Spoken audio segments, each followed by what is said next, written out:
Hey, welcome back to my channel. This is going to be part two of a gear video. The first part, of course, was last week. And this was just extra stuff that I didn't want to try to squeeze into one longer video. So I'm just put it into this shorter video here. And also, I learned another thing about 6D helmets. It may or may not affect your purchasing decision, and it may affect my purchasing decision, but it's worth telling you about it. So I'm going to put that little addendum at the very end of the video, and then you all can decide what you want to do. Anyway, on with the video.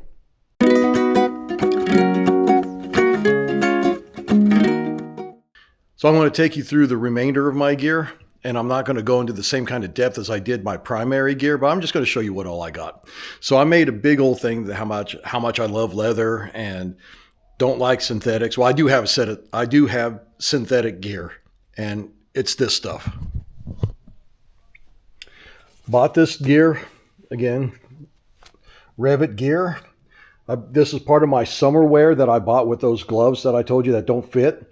I bought the gloves and this specific set of Revit gear for summer wear. It's strictly summer wear, perforated, very thin, very light, very synthetic. It is armored. It's got the back plating. It's got the shoulder, elbow protectors, and it has pockets right here for chest plates if I wanted them. I didn't because, that would just get in the way of the ventilation. And the pants they do have hip protection, but it is so flimsy and like you think that's material. That's the actual hip protector. It is so thin and so small too, like literally finger width. Like, I don't know what that's supposed to protect, but it does have also the knee protection. Now, the jacket gets way more use than the pants. Mainly because I will wear either like riding jeans or something like that. And also because, unfortunately, these things are made for Euro boys or skinny people, not me. The pants, when I bought them, even though they're 2XL, I thought 2XL would fit over my jeans or something like that. They don't. When I bought them, I was 50 pounds lighter, and they barely fit me, barely. But I got into them, and they were comfortable enough once I got riding. But now they don't fit at all, so I don't even look at these anymore. I need to lose weight to try to get back into these. Jacket still fits, but I don't wear it a lot because, like I said, my leather jacket is my go-to, and with the vents open, it still works good enough.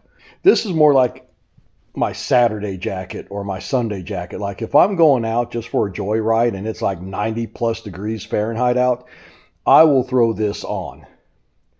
I'm not confident it would protect me or keep me safe, not in the slightest little bit.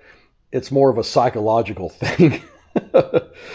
Because it has Revit on it, because it's supposed to be motorcycle gear, I pretend like it will actually keep me safe in a crash. I really don't know that it would. Not like my leather. But I do have synthetic gear, and it is strictly summer gear. There's no liners. There's nothing in there that would make it suitable for anything other than hot weather riding. But with that, let me show you something else then. All right, so what we have here is my first pair of motorcycle riding pants. This stuff is about 7 years old now. Sedici, bought it from Cycle Gear right after my motorcycle safety course. And it is armored in the knee. And I think it can have hip armor, but I don't have it in there. And this is a 3XL. And I bought it extra large on purpose because, unlike my other stuff, you can see here maybe, it has a liner in it. that liner is removable. And so this becomes like a 4-season pair of pants. I bought this originally so that I could put this over the top of my jeans when I rode to work and back. And then I could just strip this off and be in my work clothes and be fine for the day. And then when I got the leather then I found out that I kind of wanted something more convenient, because these legs, they don't open up enough to where I could just slide boots in and out, right? And I don't work in clean environments where you really want to take your shoes off. So I ended up getting the chaps that I showed you earlier to replace these for my rides to work, so that I could just unzip the chaps and I wouldn't have to get out of my boots or anything like that. I love these. I actually love these because even though I've grown in size, they still fit. They still work really well. I can put them over my pants if I want, just take the liner out. And in cold weather, I put the liner in and they work really well. These Sedici pants they've been with me a long time. They barely show any wear. Velcro works. Everything still works. The zippers, the buttons, all of it still works. So good job on Sedici. And these are, like I said, these are good heavy knee pads. I think they're CE level 2. And whereas on my summer gear back over there, CE level 1, which makes them super flimsy and very thin. And again, makes me question, are they even going to do anything? Are they actually, if I actually land on that CE level 1 gear doing the normal speeds, are they going to help me? If you watched Doodle on a Motorcycle and her video and her death wobble video, you will see that she is wearing CE level 2 riding pants. I mean, you could see how thick the knees are on her jeans. And she landed right on her knee and, slid across the ground and all that. And it tore up the jean. The pad was good, but her knee still swelled up the size of a freaking cantaloupe. So it makes me wonder, how are this armor gear doing anything? Ryan at Ryan F9, you guys up in Canada, you know who I'm talking about. He did an entire video about how literally worthless the armor plates are in your gear, that they literally do nothing to protect you. It's just a psyop. But at the end of the day, I think I landed where he landed, and that is, you keep it in because it's another layer of protection against you and the ground on a slide, right? So like on Doodle, her jeans, tore open, but that armoring was there to protect her flesh and blood from getting spread out all over the highway. I mean, honestly, after watching Ryan F9 and his video about the armoring, I almost pulled every bit of armor out of all my gear so it'd be more comfortable and flexible. I was like, this is not going to do what it says it's going to do. But again, I keep it in because it's familiar to me. I would feel weird without it, and I know it's another layer of protection.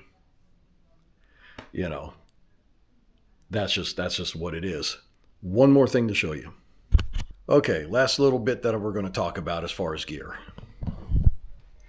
2 pairs of riding jeans. These were my very first pair. Again, got them from Cycle Gear 7-ish years ago when I got my MSF. And, these are coming with the whole liner, the Aramid liner, Kevlar lining. Aramid or Kevlar, I don't know. They got the level CE2 knee guards in them. They're stretchy jeans, and I hate them. I mean, they weren't so bad at first, but as my body changed over the years, they became less and less comfortable, not because of what you might think. They're stretchy, so they stretch really well, and they still fit, but I don't like the way the back end just keeps dropping, keeps wanting to have that whole plumber's crack thing going. They're not comfortable in that regard, but they're long. You can see I've got both jeans pretty much even with each other. I love how much longer the pants leg is compared to my more preferred riding jean. And I wish they fit better. I wish people would quit making things strictly for skinny or European body build people. If you're going to market in America, have the cheeseburger crowd in mind, all right? Please do better.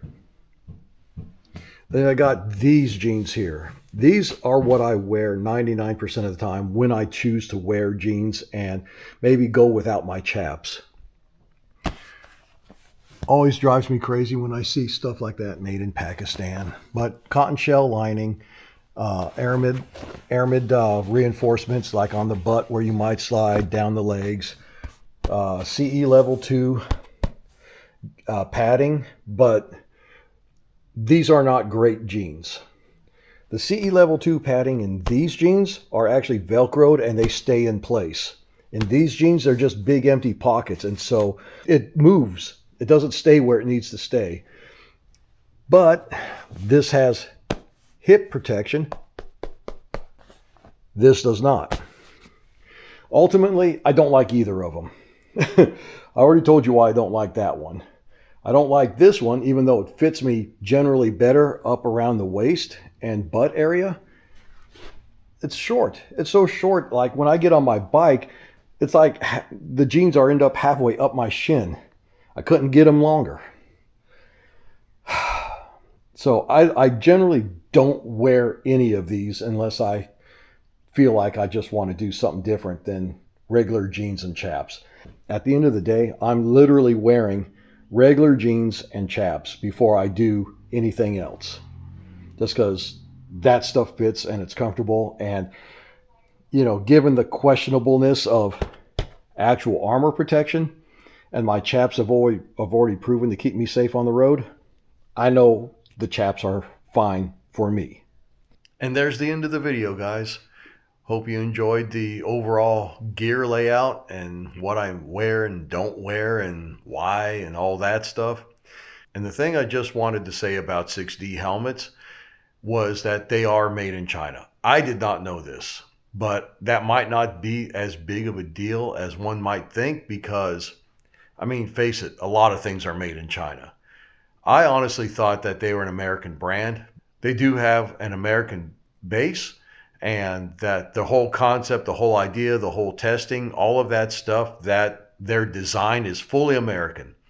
But like so many other things, you know, if you can't keep up with American pay rates because of our cost of living and all that, then and stay competitive, then you ship it overseas, have it built there, and then bring it back. And in 6D's case, that would be China. Would I have preferred Japan or like literally any other of our business partners that aren't actively working against America? Yes, I would, but it is what it is. That's why I say it may or may not influence your decision. Most people probably won't, because we just accept that China builds stuff because, you know, they use child slave labor and they can build stuff cheaper. And we like to buy stuff on the cheap more than we like to spend, you know, what it would probably actually cost to put together. And there's a little bit of sarcasm there, but it is what it is. You know, my Sedici pants that I was liking so much, they're made in China. But my Revit gear is made in Vietnam. I mean, all this stuff gets outsourced. Just the world we live in. But my leathers are 100% American, and that's what I wear the most of. So there you go. Anyways, y'all have a good day, and we'll catch you on the next video.